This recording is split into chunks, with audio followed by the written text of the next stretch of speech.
शिव है तो शरीर है। श्वास में से शिव निकल गया, अर्थात ये शरीर में से श्वास निकल गई, शिव निकल गया तो केवल शव रह जाएगा।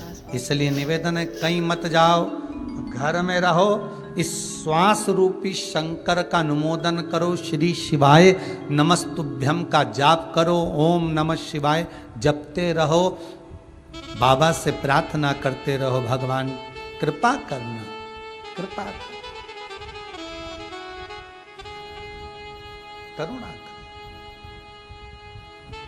देवराज ब्राह्मण है, ब्राह्मण कुल में जन्मा है देवराज,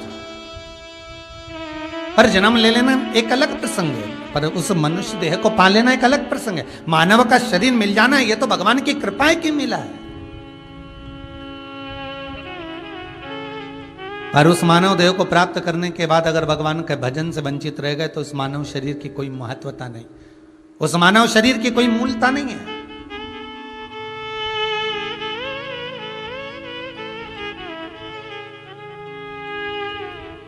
इसी कुबेरेश्वर धाम से जब रुद्राक्ष महोत्सव करा था तो उसमें एक भजन की लाइन कही थी, आए ना आए प्रभु कुटुम कबीर,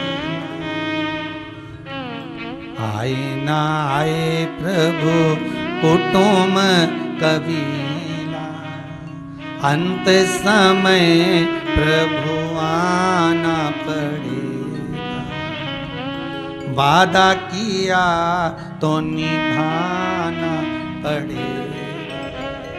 भगवान कोई आए ना आए, इस कोरोना जैसी महामारी में हॉस्पिटल में अकेला व्यक्ति पड़ा रहता है, कोई को मिलने नहीं देते, जाने नहीं देते, सब अकेला पड़ा है। तो निवेदन है कि शंकर की कथा अगर सुनी है,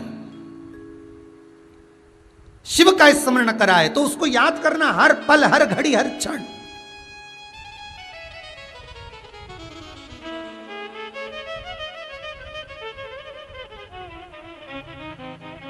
कोई आए ना आए, पर मेरा शंकर। कल की बात है, हमारे छिपरा वाले जवर परिवार में से एक भांजा कल फोन लगाकर बोला ऑफिस में कि गुरुदेव से हमारे एक परिचित हैं इंदौर में, उनके साले बीमार पड़े हुए हैं, 60% कुछ बीमारी हो गई है और हॉस्पिटल में, उसकी इच्छा है। शिव महापुराण की कथा सुनी है, डॉक्टर कह रहे हैं ठीक नहीं होगा तो वेंटिलेटर पर पहुंचाना पड़ेगा। उसकी इच्छा है कि एक बार जिस मंत्र को गुरुजी बताते हैं श्री शिवाय नमस्तुभ्यम, उस मंत्र को गुरुजी के ही मुख से सुनना है। फिर कल उस बालक से हॉस्पिटल में मोबाइल पहुंचवाकर मंत्र का स्मरण किया। बाबा कृपा करे, बता रहे हैं कि अब वो बालक ठीक है, अर्थात शंकर का अनुमोदन आप भी करिए। कोई रिश्तेदार, कोई नातेदार, कोई कुटुंब, कोई कबीला, तुम कितना भी तुम्हारे पास में धन होगा, दौलत होगा, सत्ता होगी, चाहे तुम्हारे पास में कोई सा भी पद होगा, कोई काम नहीं आएगा। आएगा तो मेरे अंत समय में शंकर ही काम। आए ना आए प्रभु कुटुम कबीर, अंत समय प्रभु आना पड़े, वचन दिया तो निभाना। जो वादा किया है, हे शंकर, हे त्रिकालदर्शी, है कैलाशी, है विनाशी, है शंभु, बस इतनी कृपा कर दो कि हम तुम्हारा भजन, हम तुम्हारा चित्त वृत्ति धारण करते रहे। ये मनुष्य की जो देह मिली है, मानव का शरीर मिला है, केवल भगवत भजन के लिए मिला है। हम भूल गए तुम।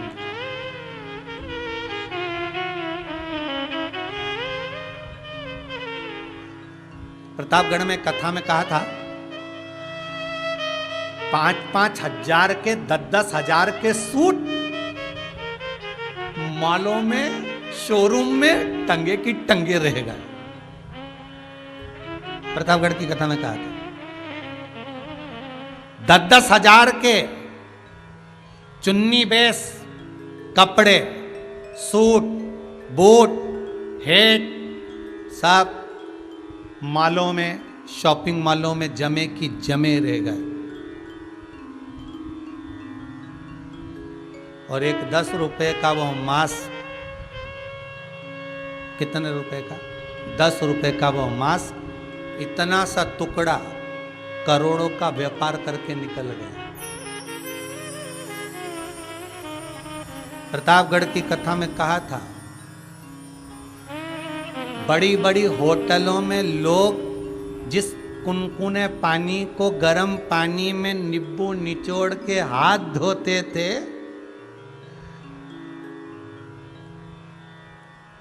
और गंदी गंदी मदिरा का पान करते थे, इस कोरोना महामारी ने उसको भी उल्टा कर दिया।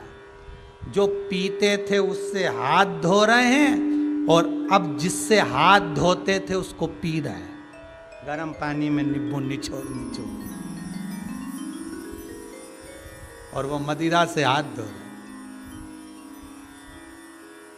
सब उल्टा। भगवान दिखाना चाहता है कि समय बदलते देर नहीं लगती, इसलिए अहंकार ना करिए, अभिमान की जिंदगी मत जियो, छोड़ दो। भगवत भजन, स्मरण, चित्त वृत्ति, हम भगवान की भक्ति में डूब जाए।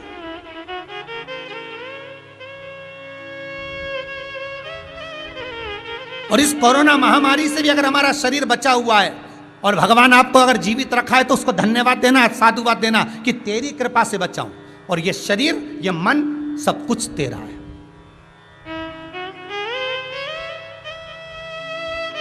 केवल आरती में मत गाइए तन मन धन सब कुछ तेरा, केवल आरती में गाते हो, बाकी का समय तो हमेशा कहते रहते तन मन धन सब कुछ मेरा। वो तो एक लाइन और नहीं जोड़ी, नहीं तो वो भी जोड़ देते पड़ोसी का भी मेरा। ये भी हमको मिल जाए तो कम नहीं।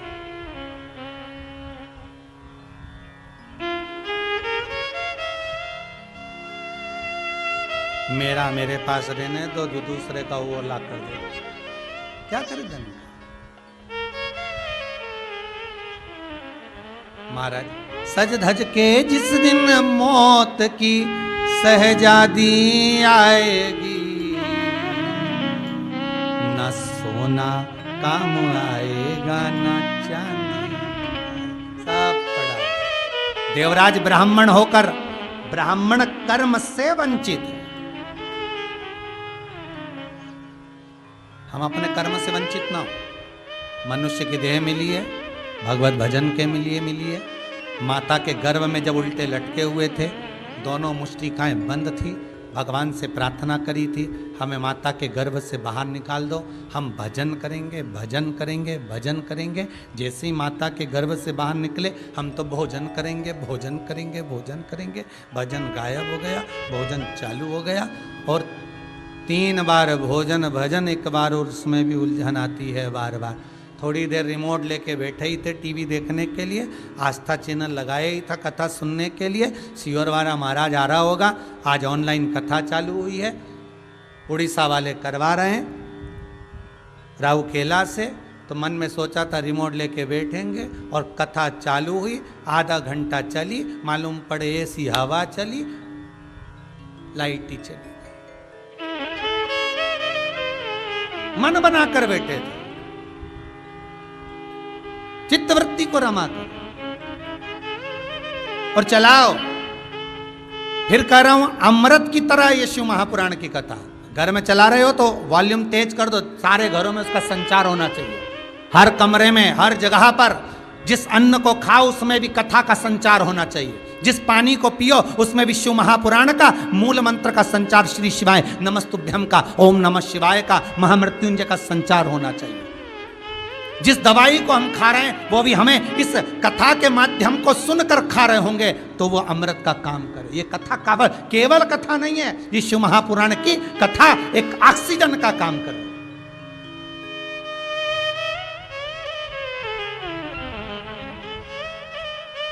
और विश्वास रखकर कहता हूं, जिसने 7 दिन की शिव महापुराण की कथा को श्रवण कर लिया, उसको ना तो ऑक्सीजन की जरूरत है ना वेंटिलेटर की जरूरत है। बाबा चाहेगा तो वो कैलाश अधिपति शंकर का केवल अगर आपने गुणगान कर लिया, आप उसकी मस्ती में डूब गए, अपने आनंद में डूब गए। मन को, चित्त को इस सारी बीमारी से, व्हाट्सएप से, ये न्यूज़ों से, बीमारियों से हटाकर शंकर में अगर लगा दिया। हाँ, ये जरूर है पहले दिन कथा में मन लगाना थोड़ा कठिन पड़ता है, क्योंकि पहले दिन तुम्हारी भी आदत थोड़ी ना रहती है 3 घंटा कथा में बैठने की है। पहले दिन तो तुम्हारी आदत है थोड़ी देर पे ये देख लो, थोड़ी देर में नाटक देख लो, फिर थोड़ी देर खाया पिया 12-1 बजे और खा पी के सोए, शाम के 5-6 बजे उठो और सोने के समय पे ये महाराज आ गया कथा वाचन। अब 2 बजे से 5 बजे तक सोने का समय और 2 बजे से 5 बजे तक कथा का समय, तो 3 घंटा बड़ी मुश्किल से, पहला दिन तो बड़ी मुश्किल से निकलता। बाबा रामदेव के सारे आसन लगा लोगे सुनते सुनते हो। कथा में दिन लगाना बड़ा कठिन पहले दिन, और पहले दिन अगर मन लग गया फिर बाकी के 6 दिन तो भगवान कहाँ लगाएगा, और 7वां दिन कब हो जाएगा मालूम ही नहीं पड़ पाएगा, मालूम ही नहीं पड़ेगा कथा का।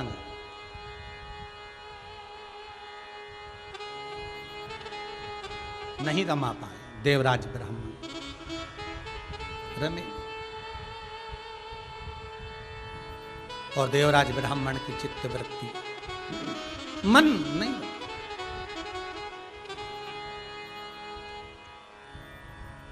मिल जरूर गया मनुष्य का देह,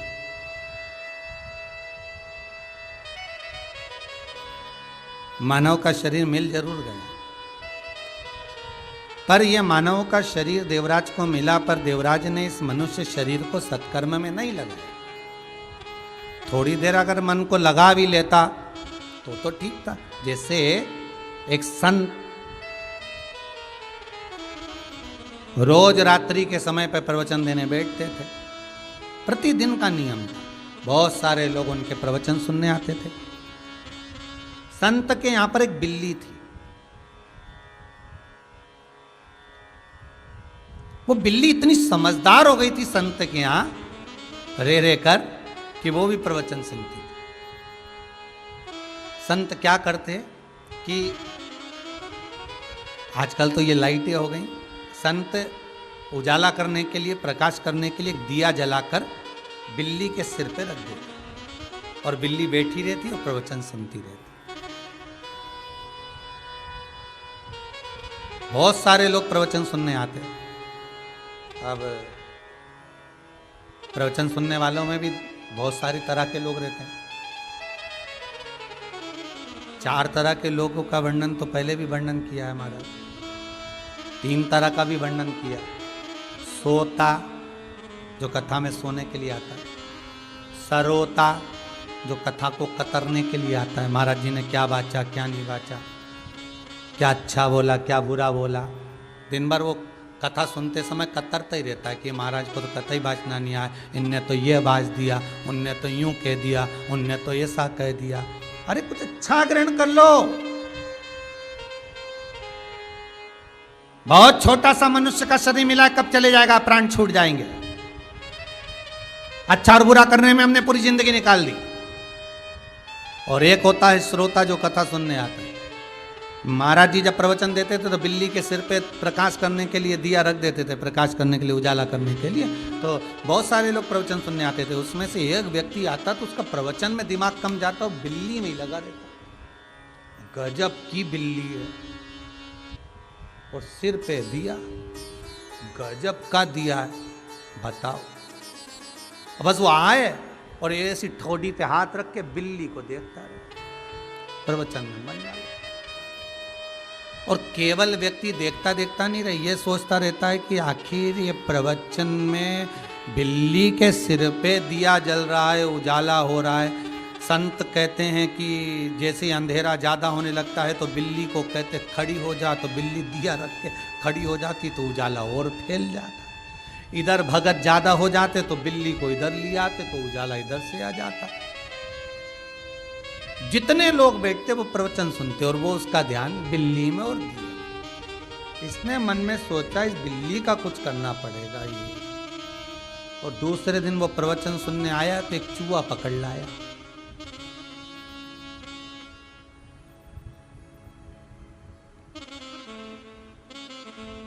अब चूहा पकड़ के लाया, प्रवचन चालू, और जैसे ही प्रवचन चालू, दिया लगा था बिल्ली के सिर पे, और इसने चूहे को छोड़ा, और इसने चूहे को छोड़ा तो बिल्ली ने दिया पटका और चूहे पे जब, और जैसे ही झपकी तो चारों तरफ अंधेरा हो गया।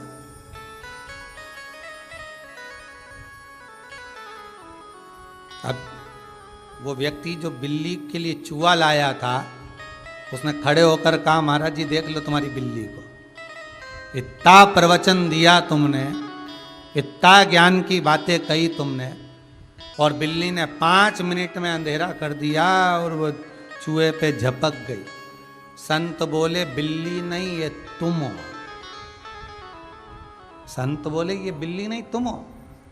बिल्ली में और तुम में कोई अंतर नहीं है। जब ज्ञान की कथा होती है, प्रवचन होता है, खूब अच्छी अच्छी बातें करे, पूजन पाठ हो, तो व्यक्ति ऐसी बात करे कि बाप रे इसके बराबर कोई धर्मात्मा ही नहीं, इसके बराबर कोई सत्संगी नहीं, इसके बराबर कोई भजनावली नहीं।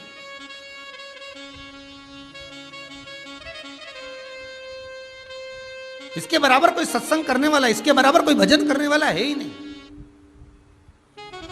और जैसे ही प्रवचन पूर्ण हुआ, इसको कहते हैं हमारे यहाँ शमशानी वैराग्य। शमशान में जाते हैं तो ऐसा लगता है सब बेकार है, साहब सब छोड़कर, इसको शमशान वैराग्य। और जब जैसे ही प्रवचन पूरा हुआ, और प्रवचन पूरा होते से जैसे ही चप्पल पहनकर गया, वैसे ही फोन लगाकर पूछा कितने का घाटा हुआ, कितना कमाया, कितना व्यर्थ गया, क्या हुआ क्या नहीं हुआ। बस ये फिर समझ लो ज्ञान का प्रकाश था, दिया नीचे गिरा और अंधेरा हो गया।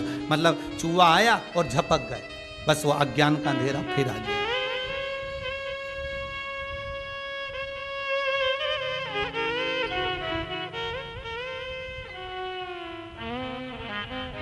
वो अज्ञान का अंधेरा फिर हो गया, फिर वो अज्ञान का अंधेरा सामने आ गया। अरे भाई, देवराज ब्राह्मण कुल में जन्मा, ब्राह्मण कर्म नहीं कर पाया, और ब्राह्मण कर्म ना कर कर एक बार चोरी कर कर धन लाया। बहुत तेज शरीर में ताप पड़ा, और ताप पड़ा तो उस शरीर के ताप के कारण वो मंदिर के अंदर प्रवेश कर गया।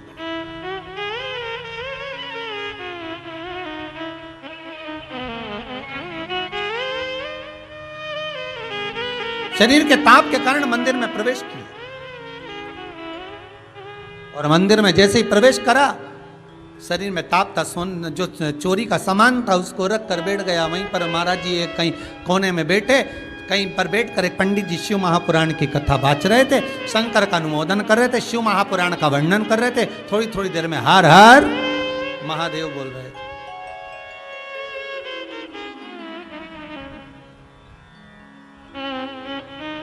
शिव कथा सुन।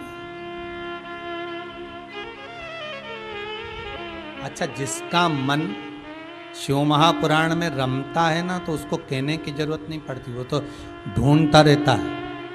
देखना जरा, चैनल लगा शिव पुराण आ रही होगी महाराज, जरा देखो जरा। जिसको आदत रहती ना शिव पुराण सुनने की, फिर उसका मन कहीं लगता ही नहीं। शिव पुराण के जो श्रोता होते हैं ना, शंकर के जो भगत होते हैं ना, बड़े अड़भंगी होते हैं, उनका मन ही नहीं लगता। जरा देखना, जरा महाराज आ रहा होगा, चला जरा चैनल चेंज कर, देख कहां पर आ रही शिव पुराण महाराज की, जिनकी आदत में है शंकर की कथा।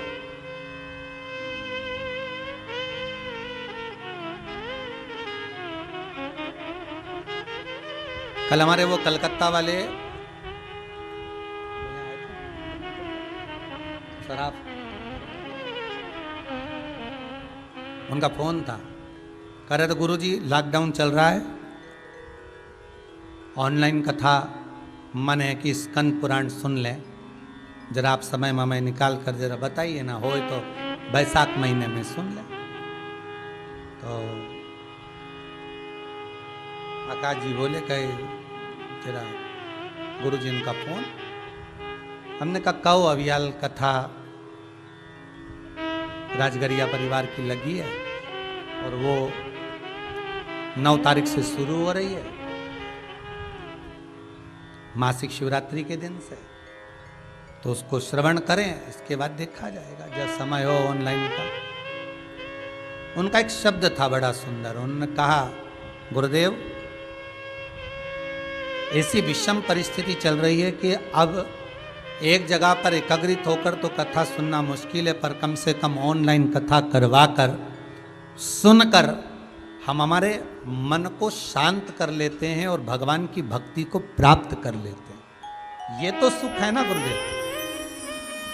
और ईमानदारी की बात बोलूं मैं, आकाश जी, निशा जी, राजगरिया परिवार से हम भले मिले नहीं हैं, क्योंकि ये बुकिंग भले अपने आशीष जी पर कराई है, आशीष जी से बात कर आपसे हमारा मिलना नहीं हुआ, पर टीवी चैनल के माध्यम से कथा अगर आप सुन रहे हैं तो हमको ऐसा महसूस हो रहा है कि राजगरिया परिवार के सदस्य, भले ये हॉल पूरा खाली हो, यहाँ कोई नहीं, केवल कुबेरेश्वर महादेव की ये भूमि, गौशाला, भोजन भंडारा, बाबा का आशीर्वाद, और ऐसा लगता है कि आप ही नहीं, पूरे जहाँ जहाँ लोग टीवी चैनल के माध्यम से कथा सुन रहे हैं, तो ऐसा लगता है कि सारे श्रोता एक जगह पर, आपका मन यहाँ लगा है ना, तो ऐसा लगता है कि आप सब यहाँ बैठकर कथा का रस स्वादन कर इस कथा को सुन, और दिल से सुन रहे हो ना आप।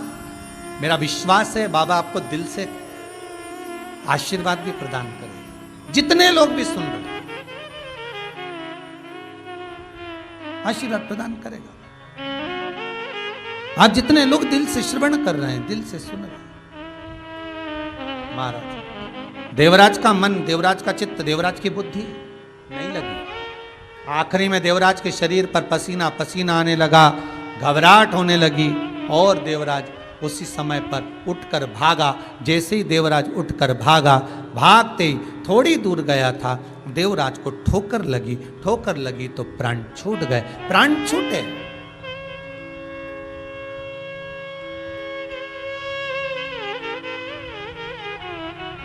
और जब प्राण छूटे तो सम्मुख में जिस जगह पर प्राणों को देवराज ने त्यागा, वहां पर बेलपत्री का वृक्ष था।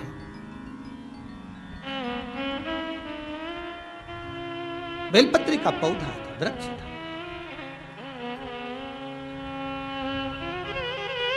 और उस बेलपत्री के वृक्ष के नीचे जब देवराज के प्राण गए, महाराज स्कंद पुराण कहती है, शिव महापुराण की कथा कहती है, अग्नि पुराण कहती है, नर्मदा पुराण कहती है,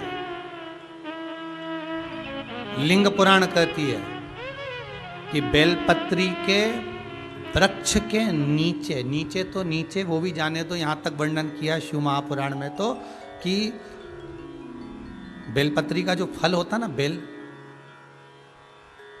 फल जो होता है, कहते हैं अगर किसी व्यक्ति के यहाँ लक्ष्मी की कमी होती है, संपदा की कमी होती है, जिसके यहाँ पैसा नहीं आता, धन नहीं आता, तो बेल का जो फल होता है, बेलपत्री का जो फल होता है, उस फल के गूदे को, बेलपत्री के फल का गुर्दा निकाल लो, सुखा लो, गाय के घी में उसको डुबो लो, और शुक्रवार के दिन माता लक्ष्मी के लिए अग्नि में आहुति दीजिए।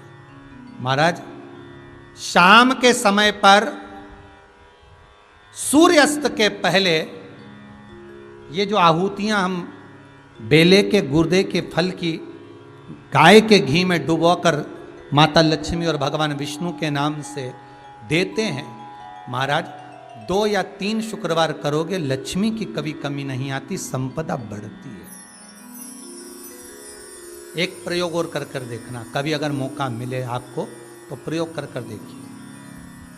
लिंग पुराण के अंदर लिखा हुआ है, शिव पुराण में, लिंग पुराण में और स्कंद पुराण में कहा गया कि अगर किसी ने बेले के फल को, बेले के फल का अगर थोड़ा सा भी गुर्दा पाया है, बेले के फल को खाया हो, या बेल का रस पिया हो, या बेल के फल का जूस पिया हो, अगर वो व्यक्ति का अनायास किसी कारणवश प्राण भी छूट गए हो, तो शिव महापुराण की कथा कहती है कि 27 दिन तक वो बेल के फल का रस उसके नस नस में रहता है, तो उस व्यक्ति को यम नहीं छूते, वो कैलाश पर निवास करता है। मर भी जाता है तो अधोगति में नहीं पड़ता, नरक नहीं भोगता, वो बैकुंठ पद का गामी होता है, वैकुंठ का निवासी।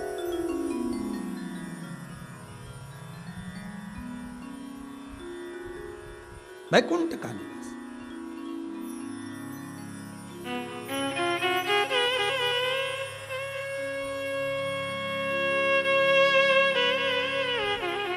ये जो शिव जी को चढ़ती बेलपत्री हुई, शमी पत्र हुआ, मदार का पुष्प, आंकड़े का जो पुष्प हुआ, ये सब साधारण नहीं है साहब। शंकर का एक एक गुण तत्व ग्रहण करने वाले, शंकर का अनुमोदन करने वाले, शिव को एक एक वस्तु जो चढ़ने वाली साधारण नहीं है।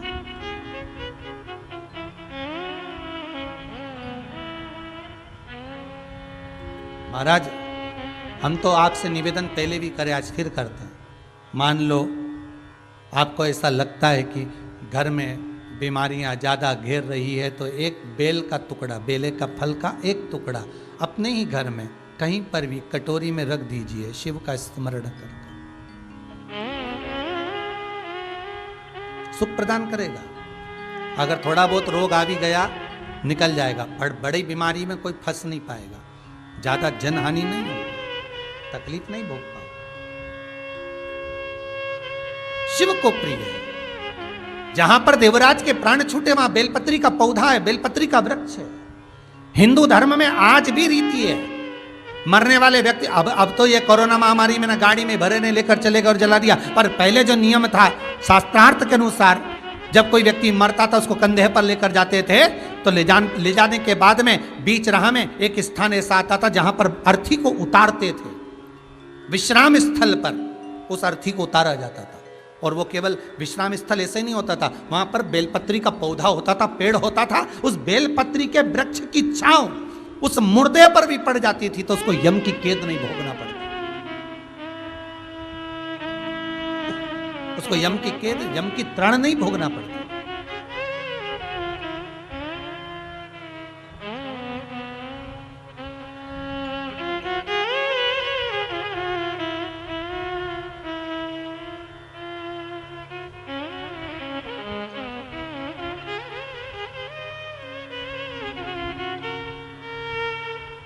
इसलिए उस बेलपत्री के पौधे के नीचे उसको विश्राम दिया जाता था।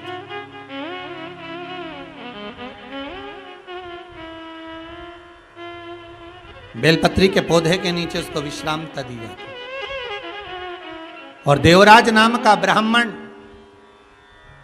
चोरी के धन को लेकर जा रहा है और अगर अपने प्राणों को त्याग रहा है, ठोकर लगकर अगर गिरा है तो बेलपत्री के पेड़ के नीचे गिरा, उसकी छांव, उसकी छाया उस पर पड़ गई।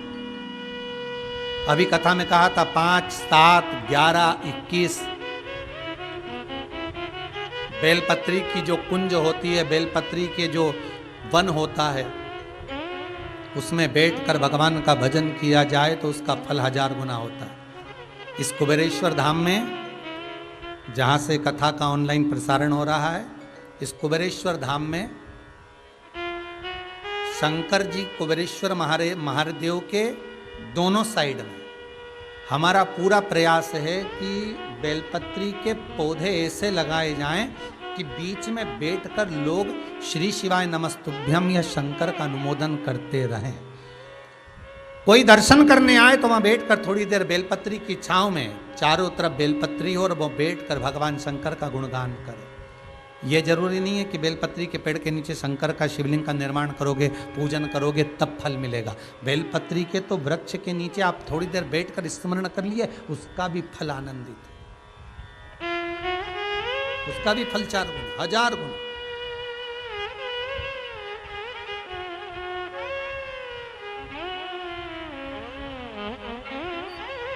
हजारों गुना। महाराज कितना सुंदर कहा है, तुलसी के क्यारे के सामने, जितने लोग बैठे हैं टीवी चैनल के सामने बिल्कुल ध्यान से सुनिएगा, तुलसी के क्यारे के सामने और बेलपत्री के पेड़ के नीचे आप अगर 5 मिनट भी बैठकर भगवान का भजन करते हो, आप जिस मंत्र की माला करते हो उसका फल लाख गुना हो जाता, भले एक बार जपा क्यों ना।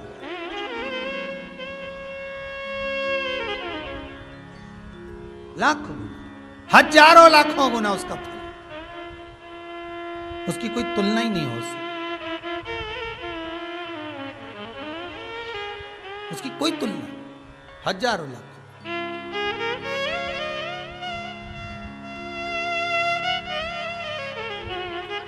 देवराज बेलपत्री के वृक्ष के नीचे ठोकर खाकर गिर गया, प्राण छूट गए। शंकर भगवान नंदी लेकर आए। देवराज ने पूछ लिया आप कौन? शिवजी बोले मेरे को पहचाना नहीं? नहीं। अभी तू मंदिर में गया था? हाँ। क्या हो रहा था? वहां पर कोई पंडित जी बैठकर कथा वाच रहे थे। कौन सी कथा वाच रहे थे? शिव महापुराण। अच्छा। भगवान भूत भावन भूतेश्वर शंकर कहते हैं अगर कोई एक क्षण की भी शिव महापुराण की कथा श्रवण कर लेता है तो वह मेरे धाम का आधिपत्य स्थापित कर लेता। तो चिंता मत कर, अब तू नरक नहीं जाएगा। पर मैं तो पापी हूं। देवराज ब्राह्मण कह रहा है मैंने चोरी करी है। देवराज ब्राह्मण कह रहे हैं मैंने तो चोरी करी, मैं चोरी का धन लेकर आता था, मैं तो महापापी हूं। और आप कह रहे हो कि मैं कैलाश पर जाऊंगा। भगवान कहते हैं जो मेरा स्मरण कर कर प्राणों को त्यागता है वो मेरे ही धाम को जाता है, मेरे ही धाम। आप भी भाव से कह सकते हैं।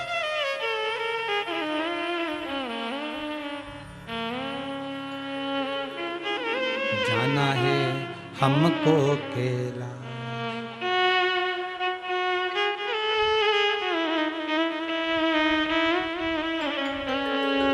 ओ भोले बाबा जाना है हमको कैलाश, ओ भोले बाबा जाना है हमको कैलाश, ओ भोले बाबा जाना है हमको कैलाश, हमको कैलाश बोले हमको कैलाश, हमको कैलाश बोले हमको कैलाश, हमको कैलाश बोले हमको कैलाश, हमको कैलाश बोले हमको कैलाश, ओ जाना है हमको कैलाश, ओ भोले बाबा जाना है हमको कैलाश, ओ भोले बाबा।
काहे की नैया बनी कौन खिवैया, काहे की नैया बनी कौन खिवैया, काहे की नैया बनी कौन खिवैया, काहे की नैया बनी कौन खिवैया, अरे कौनो लगा देगा पार, ओ भोले बाबा कौन लगा देगा पार, ओ भोले बाबा। ओ जाना है हमको कैलाश, ओ भोले बाबा जाना है हमको कैलाश, ओ भोले बाबा। ओ हमको कैलाश भोले हमको कैलाश, हमको कैलाश बोले हमको कैलाश, ओ हम हमको कैलाश भोले हमको कैलाश, हमको कैलाश भोले हमको कैलाश, ओ जाना है हमको कैलाश, ओ भोले बाबा जाना है हमको कैलाश, ओ भोले बाबा। हो।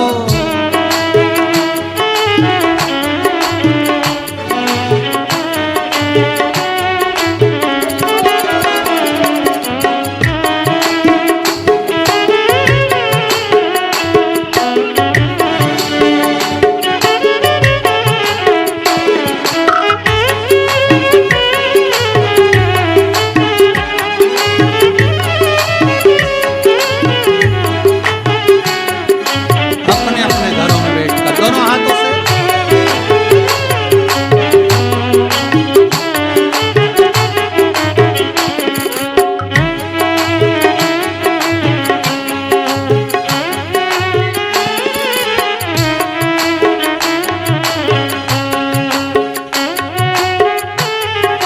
चंदन की नैया बनी राम जी खिवैया, चंदन की नैया बनी राम जी के भैया, चंदन की नैया बनी राम जी खिवैया, चंदन की नैया बनी राम जी के भैया। अरे भोले लगा देंगे पार, ओ भोले बाबा भोले लगा देंगे पार, ओ भोले बाबा।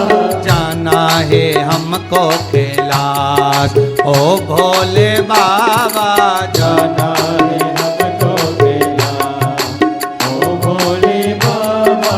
हमको कैलाश भोले हमको कैलाश, हमको कैलाश भोले हमको कैलाश, ओ हमको कैलाश भोले हमको कैलाश, हमको कैलाश भोले हमको कैलाश। ओ जाना है हमको कैलाश, ओ भोले बाबा जाना है हमको कैलाश, ओ भोले बाबा। हो।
काहे की माला बनी कौन नाम जपना, काहे की माला बनी कौन नाम जपना, काहे की माला बनी कौन नाम जपना, काहे की माला बनी कौन नाम जपना। अरे कौनो लगा देगा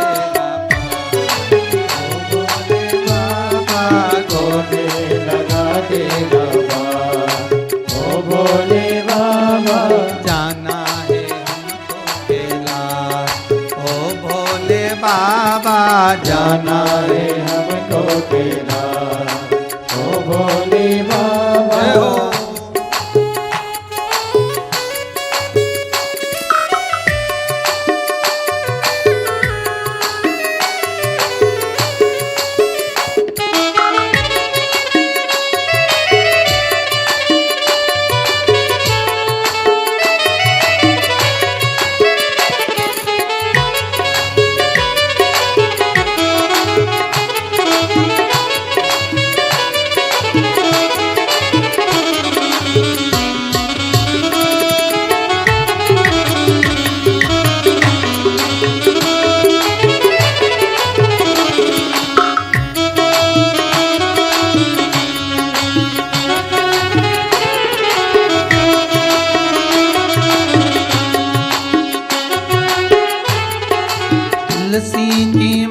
बनी राम नाम जपना, तुलसी की माला बनी राम नाम जपना, तुलसी की माला बनी राम नाम जपना, तुलसी की माला बनी राम नाम जपना। ओ शंकर लगा देंगे पार, ओ भोले बाबा शंकर लगा देंगे पार, ओ भोले बाबा। जाना है हमको कैलाश, ओ भोले बाबा जाना है हमको कैलाश, ओ भोले बाबा। ओ हमको कैलाश बोले हमको कैलाश, हमको कैलाश बोले हमको कैलाश, ओ हमको कैलाश बोले हमको कैलाश, हमको कैलाश बोले हमको कैलाश। जाना है हमको कैलाश, ओ भोले बाबा जाना, जाना है हमको कैलाश, ओ भोले बाबा। जाना है हमको कैलाश, ओ भोले बाबा जाना, जाना है हमको कैलाश, ओ भोले बाबा। जाना है हमको कैलाश, ओ भोले बाबा जाना। जाना है हमको कैलाश, ओ भोले बाबा। हर हर महादेव। देव भगवान शिव की कथा कहती है, देवराज ब्राह्मण को लेने स्वयं शिव आए।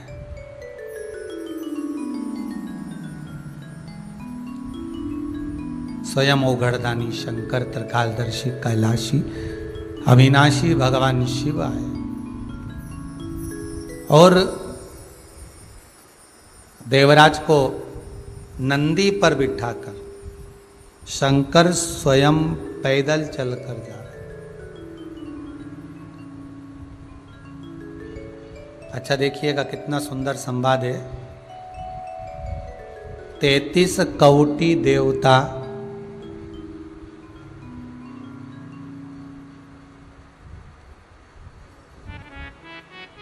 अगर किसी को लेने आए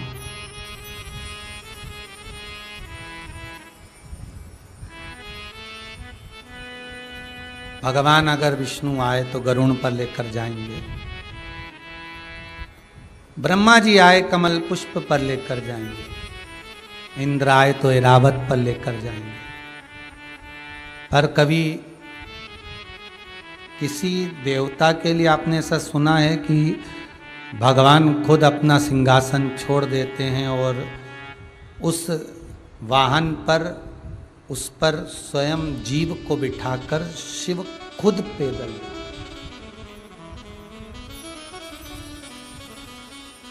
शंकर स्वयं पैदल जा रहे।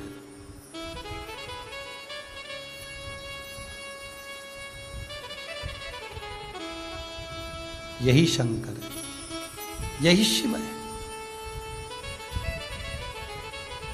इसीलिए कहते हैं भोला। 3 मित्रों में झगड़ा हो गया। एक राम जी का उपासक था, एक कृष्ण जी का उपासक था, एक शंकर का उपासक था। तीनों झगड़ लिए। अब भक्तों के चक्कर में भगवानों को आफत हो जाती कभी कभी।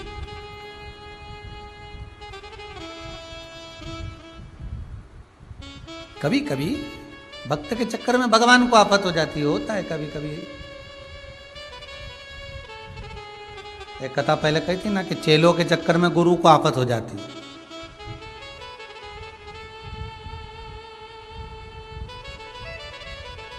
दो चेले, गुरुजी बोले तख्ते पर शालिग्राम जी का पूजन करते समय, बेटा इधर आओ। हाँ गुरुदेव। थोड़ा तुलसी का दल लाओ।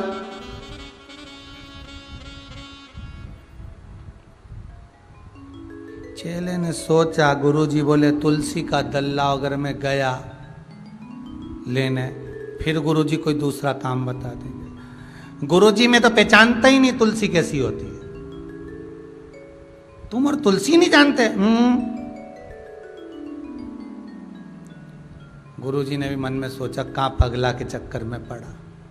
दूसरे चेले को बुलाया, चेला जी गुरुदेव जाओ तुलसी का दल लाओ शालिग्राम जी की पूजन के लिए। ये जानता ही नहीं तुलसी का पेड़ पौधा कैसा होता है। दूसरे ने सोचा अपन बड़े फंसे। दूसरे ने कहा तू तुलसी जी को नहीं जानता, तुलसी जी के इतने बड़े बड़े पत्ते होते हैं, उसका फूल इतना बड़ा होता। गुरुजी बोले रहने दो, तुम भी नहीं जानते तुलसी जी को? नहीं गुरुजी मैं तो जानता हूं, इतना बड़ा पत्ता होता है, इतना बड़ा फूल होता है। गुरुजी बोले ऐसे कोई तुलसी जी नहीं होती। एक काम करो, तुम दोनों मत जाओ, मैं जा नहीं सकता उठ के, क्योंकि मैं सेवा में लगा हूं। भगवान को छोड़ के जाऊंगा अच्छा नहीं लगेगा। एक काम करो, एक इधर लगो एक उधर लगो, मेरे तखत को उठा के तुलसी जी के पास ले चलो, मैं बता दूंगा। चेलों ने माथा ठोका, इससे तो पैदल ही चले जाते तो अच्छा था। अब गुरुजी को तोक के लेकर गए तुलसी जी के पास में। गुरुजी बोले बस बस बस, ये सामने तुलसी जी है, तोड़ लो। उतार के दी, शालिग्राम जी को चढ़ाई। गुरुजी ने कहा वापिस ले चलो। गुरुजी वहां जाके बोले तुलसी का पौधा देख लिया? हाँ। याद रहेगा कि नहीं रहेगा? गुरुजी जिंदगी भर रहेगा, जिंदगी भर याद रहेगा कि कोई काम में अगर आलसी करी तो वो काम फिर घूम फिर कर बहुत बड़ा होकर करना पड़ता। इसीलिए बार बार 50 बार हमारे यहाँ के डॉक्टर, हमारे यहाँ पर कलेक्टर, एसपी, डीएसपी, एसडीएम, मंत्री, संतरी, सांसद, विधायक, आदिक सीएम, पीएम बार बार तुमको कह रहे हैं कि ढिलाई मत करो, मुंह पर मास्क लगाओ, हाथ को धोते रहो, सोशल डिस्टेंसिंग का पालन करो। बार बार कहते, क्यों? क्योंकि अगर अपनी ढिलाई कर दी तो फिर वो रूट बड़ा हो जाएगा ना, फिर तखत उठाना पड़े, ले जाना पड़े, लाना पड़े। उससे अच्छा थोड़ा अभी से ही थोड़ा सा कष्ट भोग लोगे, मुंह पर मास्क लगा लोगे, हाथ को धोते रहोगे, डिस्टेंसिंग बनाकर चलोगे, थोड़ा सा दूरी बनाकर चलोगे, तो हो सकता है थोड़ा बच जाओ, पर नहीं। भगवान शिव लेकर जा रहे हैं नंदी पर बिठाकर, तू चल मैं तुझे ले जाऊं। नंदी पर देवराज थे, शिव जी नंदी का मुख पकड़े थे। नंदी का मुख पकड़कर भगवान शंकर जब लेकर चले तो देवराज ने एक प्रश्न किया भगवान भूत भावन भूतेश्वर से। लिंग पुराण कहती है, क्या कहते हैं देवराज कि हे भोलेनाथ, आप मुझे लेकर जा रहे हो, मैंने शिव महापुराण की कथा को 2 क्षण श्रवण करा, उसका फल मुझे मिला कि कैलाश धाम मिला। भगवान शंकर कहते हैं उससे बड़ा भी पुण्य तुझे प्राप्त हुआ कि तू बेलपत्री की छांव में प्राणों को त्यागा।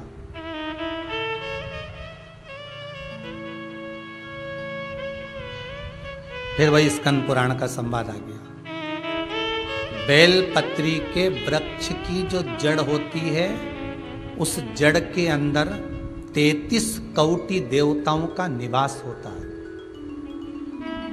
68 करोड़ तीर्थ बेलपत्री के पेड़ के नीचे रहते हैं। 68 करोड़ तीर्थ मात्र बेलपत्री की छांव में, बेलपत्री के नीचे विराजमान होते हैं। अगर आपके मन में कभी कभी भाव उत्पन्न हो जाए ना कि मेरे को कहीं तीर्थ करने जाना है और अभी मौका नहीं मिल रहा, तीर्थ जाने का, अभी तो लॉकडाउन चल रहा है और अभी सब दूर बीमारी फैली हुई है, कहीं नहीं जा सकते, तो जब लॉकडाउन हट जाए, बीमारी समाप्त हो जाए और तीर्थ जाने का मन करे तो किसी बेलपत्री के पेड़ के नीचे 5 मिनट जाकर बैठ जाओ।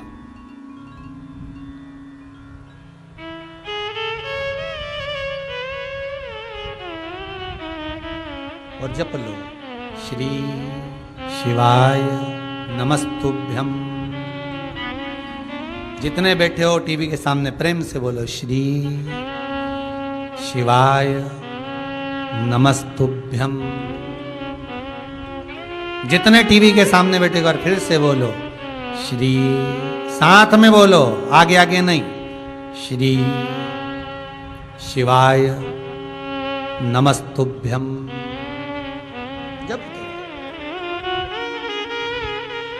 जब तुम्हारा मन करे मुझे चारों धाम जाना है, जब तुम्हारा मन करे कि मुझे काशी जाना है, जब तुम्हारा मन करे मुझे उज्जैनी जाना है, जब तुम्हारा मन करे कि मुझे ओमकारेश्वर, मुझे सोमनाथ जाना है, भीमा शंकर बैद्यनाथ मल्लिकार्जुन जाना है, केदारेश्वर जाना है,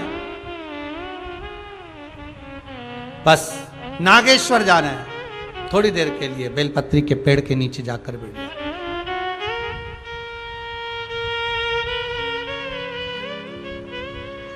68,000 तीर्थ सब बेलपत्री के वृक्ष के नीचे विराजमान।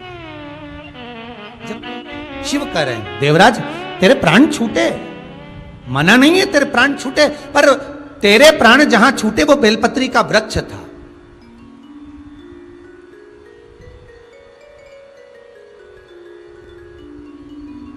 और अब तुझे यहां नहीं रहना है, अब तुझे कैलाश पर रहना है। तो कैलाश पर क्यों?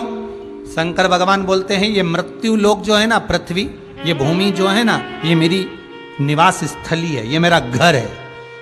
इसलिए शंकर भगवान ने, भगवान विष्णु ने जब कहा था, भगवान विष्णु जब शंकर भगवान से बोले कि मैं आपसे मिलने आना चाहता हूं, तब शंकर भगवान बोले आ जाओ। तो भगवान विष्णु पृथ्वी से एक हाथ ऊपर पांव रखकर चल रहे थे। तो शंकर जी ने पूछा तुम पांव जमीन पर क्यों नहीं रखते, पृथ्वी पर रखो। शिव जी मैं पांव पृथ्वी पर नहीं रखूं। क्यों? नहीं नहीं नहीं नहीं, मैं पांव पृथ्वी पर नहीं रख सकता। आखिर क्यों? शंकर भगवान से भगवान विष्णु कहते हैं पूरी पृथ्वी पर छोटे छोटे कंकर नजर आते हैं, हर कंकर में मुझे शंकर नजर आते हैं। जब कंकर में शंकर दिखेगा तो मैं पृथ्वी पर पांव कैसे रख सकता हूं? शिव जी बोले भाई, नारायण भगवान विष्णु से बोले, है नारायण अगर आप इतनी दूरी बनाकर रखेंगे तो फिर हमारे करीब में कौन आएगा? हम चाहते हैं कि आप हमसे मिलकर रहें, हम आपसे एक क्षण की दूरी सहन नहीं कर सकते। आप हमसे चिपक जाएं, लपट जाएं, आप हमसे रम जाएं, हम आप में रम जाएं।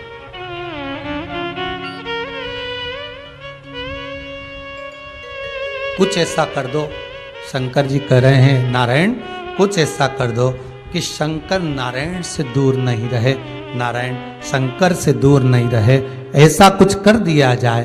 तब भगवान शिव ने भगवान विष्णु से कहा एक काम हो सकता है कि आप सांप बन जाओ। भगवान विष्णु ने पूछा मैं सांप बन जाऊं? क्यों? शंकर भगवान कहते हैं सांप बन जाओगे तो मैं गले में आपको डालकर रखूंगा, आप मुझसे चिपके रहोगे, मैं आपसे चिपका रहूंगा, आप मुझसे लगे रहेंगे, मैं आपसे लगा रहूंगा, दूरी नहीं रहेगी एक क्षण की भी। और भगवान विष्णु सर्प बन गए, भगवान विष्णु सांप बन गए। सांप बने भगवान शंकर ने, भगवान विष्णु जब सर्प बने और सर्प बनकर भगवान शंकर ने अपने गले में भगवान विष्णु को धारण कर लिया। आज भी शंकर भगवान के गले में जो सांप पड़ा हुआ है वो सांप केवल सर्प नहीं है, वो भगवान विष्णु का ही एक अवतार है।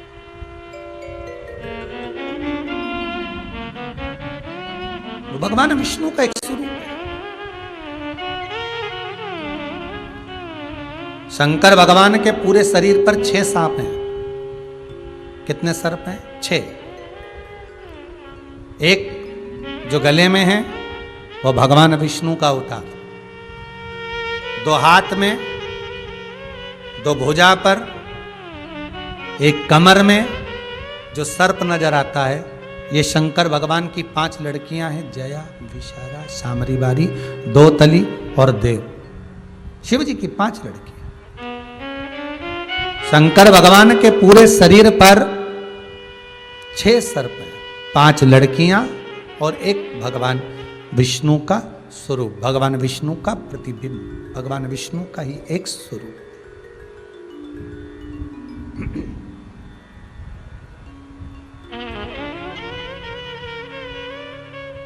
6 सर्प भगवान के शरीर। अब देवराज कैलाश पर पहुंचे, पूछा कि यह संपूर्ण मृत्युलोक आपका है? भगवान बोले हाँ। देवराज ने एक प्रश्न और किया, अगर संपूर्ण मृत्युलोक आपका है तो ये सुख और दुख, ये तकलीफ, ये कष्ट मनुष्य जो भोगता है, मनुष्य जो भोग रहा होता है, ये सुख दुख, ये कष्ट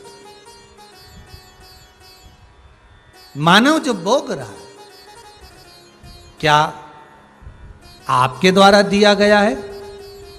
भगवान शंकर उसी समय पर देवराज से कहते हैं, देवराज, अगर मनुष्य सुख और दुख को भोग रहा है, मनुष्य अगर सुख और दुख के इस चक्र में गिरा हुआ है, तो ये सुख और दुख, ये तकलीफ कोई देवी देवता किसी को नहीं देते। भगवान शंकर कहते हैं ये मनुष्य के कर्म का दंड है जो मनुष्य को भोगना होगा। मनुष्य को भोगना होगा। फिर वही बात आ गई, हम तेरी दुनिया में आकर खो गए, कर ना पाए हरि भजन और ये हमारे द्वारा नहीं है,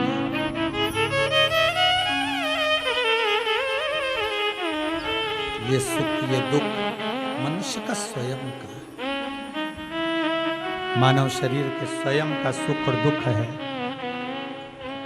ये मनुष्य को स्वयं से प्राप्त है। जैसा वो कर्म करता है उसके अनुसार उसको फल भोगना पड़ता है। जैसा करेगा वैसा भरेगा। देवराज गए कैलाश। समय आया एक बिंदुक नाम का ब्राह्मण, जिसकी धर्म पत्नी का नाम था चंचूला देवी। बिंदुक भी थे ब्राह्मण, पर ब्राह्मण कर्म से वंचित होकर चोरी करना, धन एकत्रित करना और उस धन को लाकर अपनी पत्नी को देना, और पत्नी भी उस धन को सत्कर्म में ना लगाकर गलत कर्म में लगा देना, गलत कर्म में उसको लगा देना। एक निवेदन पहले भी करा, आज फिर कहते हैं, पति का नाम केवल पति है, पर धर्म पत्नी का नाम धर्म पत्नी है।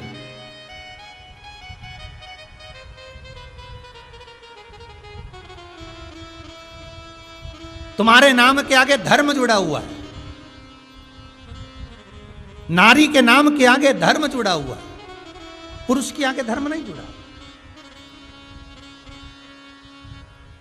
जब तुम्हारा पति कमा कर लेकर आए, धन लेकर आए और तुम्हारे हाथ में लाकर दे, तो फर्ज तुम्हारा है, तुम्हें पूछना चाहिए, इतना कमा कर लेकर आ रहे हो, ईमानदारी से बोलना, गलत तरीके से तो नहीं कमा रहे हो।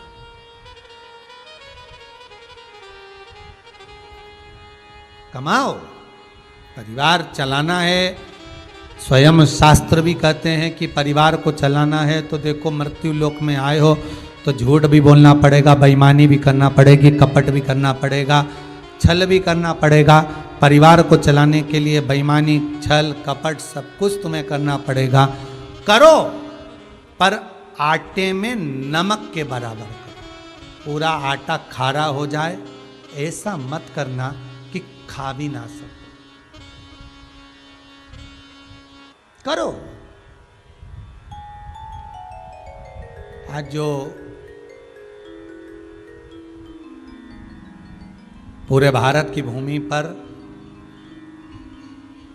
कहीं ऑक्सीजन के लिए, कहीं इंजेक्शन के लिए, कहीं दवाई के लिए, ये जो कर रहे हो, 10 रुपए की चीज को 50 का कर दिया, 50 की चीज को 500 का कर दिया, 500 की चीज को 5000 का कर दिया, 5000 की चीज को 25,000 का कर दिया, 25,000 की चीज को 30,000 का कर दिया। सामने वाला व्यक्ति को अगर बचना है, अपने पति को, अपने पुत्र को, अपनी पत्नी को, अपने माता पिता को बीमारी से बचाना है, तो वो तुमको कैसे भी पैसा लाकर, बेचकर, निचोड़ कर तुम्हें दे देगा, तुम ले लोगे। पर ईमानदारी की बात तो यह है कि कितने दिन पचा पाओगे वो सोचकर। आज थोड़ा सा भी सामान मंगवाओ ना तो लोग कहते हैं अभी मिल नहीं रहा है, बाहर से ही नहीं आ रहा है, हमारे पास पड़ा है, थोड़ा ज़्यादा पैसा लगेगा, जो 5 रुपए की चीज़ है 25 रुपए मिल जाएगी। तो बाजार से ही नहीं आ रहा, अभी आगे से आ नहीं रहा है, भले आ रहा होगा, भले सब कुछ प्राप्त हो रहा होगा, पर आ ही नहीं रहा, अभी मिल ही नहीं रहा। कर लो, पर नीचे भले मुंह नहीं दिखाना पड़े, पर ऊपर तो जाना पड़ेगा। उसके सामने भी तो खड़े हो गए, उसके सामने भी तो वो कहेगा, बोलना तो पड़ेगा। फिर वो भी पूछेगा तेरा क्या होगा रे कालिया, फिर वही भली बात आ गई, होगा क्या?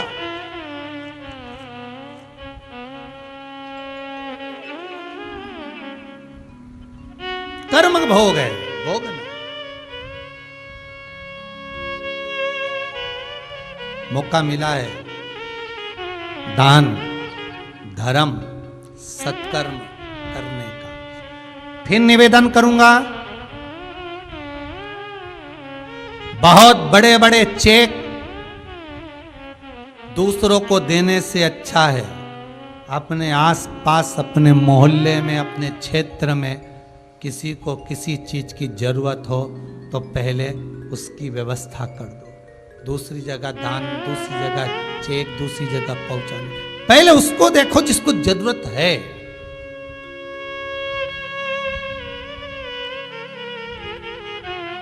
हमारे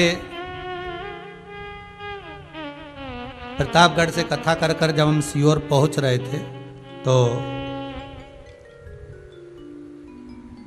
खबर लगी कि सीहोर हॉस्पिटल में ऑक्सीजन मशीन नहीं है और लगभग बहुत लोग मर गए। सूचना मिलते सी हम तो ट्रेन में थे, तो समिति की ओर से खबर आई, क्या करें? हमने कहा बात करें मुंबई जजमानों से, और मुंबई बात करके मशीनें बुलवाई जाए इंदौर, इंदौर से बुलवाई जाए सीहोर, और सीहोर से फिर वो मशीनें ऑक्सीजन की दी जाए। आप लोगों ने देखा भी होगा, फेसबुक गूगल पर डले भी थे कुछ फोटोज, कुछ मीडिया वालों ने छापे भी थे, पहुंचाया भी। आज प्रसन्नता की बात यह है कि समिति तो भले 10 मशीन को दी है, पर उसके बाद में जब हॉस्पिटल में मशीनों का क्रम दान का हुआ तो आज कम से कम सीहोर के पूरे क्षेत्र में ऑक्सीजन की कमी तो नहीं है। ये बाबा की कृपा, ये भगवान की कृपा।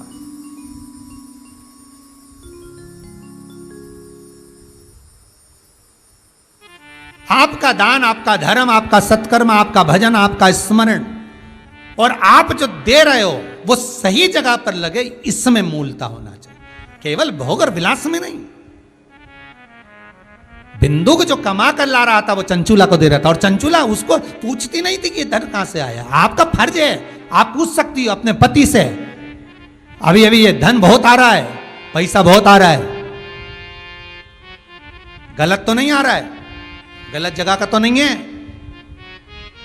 और अगर है तो इसको थोड़ा सत्कर्म में लगाइए।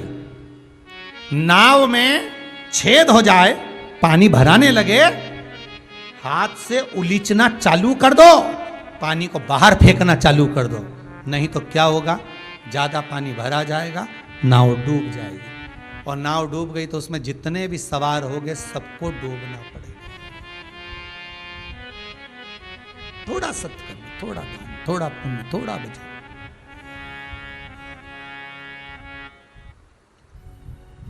थोड़ा थोड़ा पुण्य सत्कर्म का हो। कोई कह रहे थे गुरुजी हमारे वो एक परिचित शांत हो गए और उनका ना 12वां हुआ ना 13वां हुआ, पंडित जी आए नहीं, पिंडदान कराए नहीं। तेरा ब्राह्मण जी में नहीं, सैयादान हुआ नहीं, कुछ भी नहीं कर पाए। क्या करना चाहिए? हमने कहा कुछ मत करो, जब समय निकल जाए उसके बाद में जब समय मिले तब कर लेना, पर करना। और हम तो आपसे भी कर रहे हैं, दूसरा आपके लिए 13वें का करे, दूसरा आपके लिए दान करे, दूसरा आपके लिए कुछ करे, उससे अच्छा है अपने जीते जी सत्कर्म करते चलो। अपने जीते जी दान पुण्य भजन कीर्तन नाम जाप स्मरण शिव कथा शिव पुराण सुनते चलो। मरने के बाद की कोई गारंटी नहीं कि कौन क्या देगा, मिलेगा नहीं मिलेगा, इसका कोई मतलब। अपने हाथों से करो भजन, करो दान, करो पुण्य। महाराज बिंदुक एक दिन चोरी कर कर आ रहा था, कहीं से धन लेकर आया, दीवार से कूदा, जमीन पर गिरा। जमीन पर कूदने की जगह पानी में गिर गया और पानी में गिरा, मर गया। शिव महापुराण की कथा कहती है 3 तरह से मरे हुए व्यक्ति को मोक्ष नहीं है। स्त्री के हाथ से मरा हुआ, सर्प के डसे से मरा हुआ और पानी में डूब कर मरा हुआ, अधोगति में मरा हुआ। इनकी मुक्ति नहीं, मोक्ष।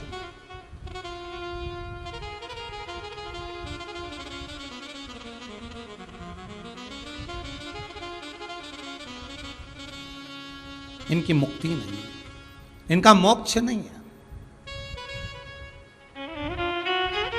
एक किसी ने प्रश्न किया है, आप लोगों के जो प्रश्न व्हाट्सएप पर आते हैं, कुछ प्रश्न जो हमारे पास पहुंचते हैं उसका उत्तर हम इस व्यासपीठ से देते रहते हैं। एक प्रश्न किसी ने किया, गुरुदेव आप कहते हो कि मृत्यु देने वाला भी भगवान है, मारने वाला भी भगवान, बचाने वाला भी भगवान, तो इस कोरोना महामारी में लोग जो मर रहे हैं ये बैकुंठ जाएंगे कि नरक जाएंगे? प्रश्न देखिए कितना विचित्र है। इनको मोक्ष मिला कि अधोगति में रहेंगे? इनकी मुक्ति हुई कि नहीं हुई? पहले तो शिव महापुराण का एक संवाद अच्छे से सुन लीजिए, गरुड़ पुराण का एक संवाद सुन लीजिए। गरुड़ पुराण में कहा गया, बहुत सारी अभिलाषा लेकर, पितरों के जो क्रम बताए पहले भी आपको कथा में कहा, बहुत सारी अभिलाषा लेकर कुंवारी अवस्था में अधोगति में मर गया तो वह आहूत बन गया, उसको मुक्ति नहीं मिली, उसका मोक्ष नहीं हुआ। अभी जो ये कोरोना महामारी के अंतर्गत जिनके प्राण छूट रहे हैं, प्राण तो छूट रहे हैं, हो सकता है भगवान का कोई क्रम हो, पर प्राण तो जा रहे हैं, पर उनकी अभिलाषाएं कितनी है कि साहब मुझे जीना है, अभी मेरे बच्चे छोटे हैं, बहुत काम है, बच्चों के शादी करना है, बेटियां कुंवारी हैं, उनको पढ़ाना है, किसी का घर नहीं, किसी का द्वार नहीं, किसी का कुछ नहीं, कितनी कितनी अभिलाषा, कितना लगा। और उसके बाद अगर आप सोचें कि इनका भाई, उनका मन तो आप में ही रमा हुआ है ना।